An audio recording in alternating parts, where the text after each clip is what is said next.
আমাদের আগের কাহিনীতে জেনেছি মা স্কন্দমাতা তার ভক্তদের আনন্দ ও সাহস দেন, কিন্তু নবরাত্রির ষষ্ঠ দিনে মায়ের এমন এক রূপের সাথে সাক্ষাৎ করায় যিনি যুদ্ধভূমিতে রাক্ষসদের নাশ করেন।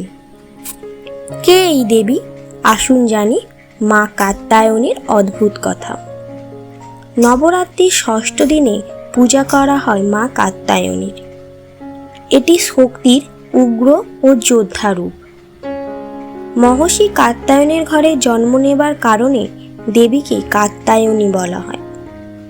মহিষাসুর যখন ত্রিলোকে রাজ করছিল তখন শিব, ব্রহ্মা, বিষ্ণু শক্তি একত্রে একটি দেবীর উৎপত্তি হয়।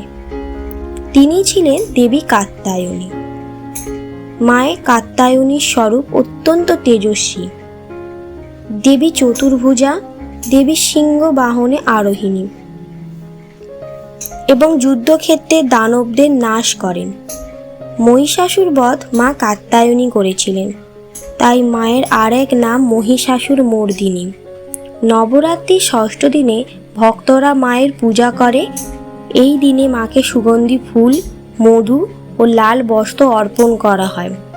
বিশেষ করে অবিবাহিতরা এই দিনে মায়ের পূজা করলে বিবাহে আসা সমস্ত বাধা দূর হয় এবং যোগ্য জীবনসঙ্গী লাভ হয়।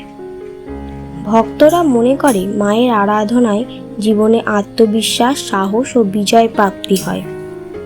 মায়ের স্মরণ মাত্রই শত্রুদের নাশ হয়, ভক্তরা সমস্ত সংকট থেকে সুরক্ষিত থাকে।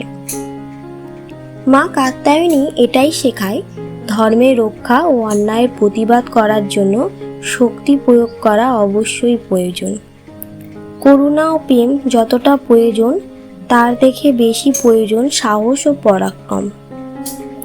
তো সকল নারীরা মায়ের মতন পরাক্রম হয়ে উঠুন, অন্যায়ের বিরুদ্ধে প্রতিবাদ করুন, যাতে আপনার ওপর অন্যায় করার আগে সে হাজারবার ভাবে।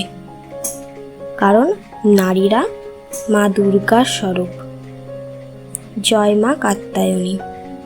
ভালো লাগলে একটি লাইক, কমেন্ট ও চ্যানেলটা অবশ্যই সাবস্ক্রাইব করুন।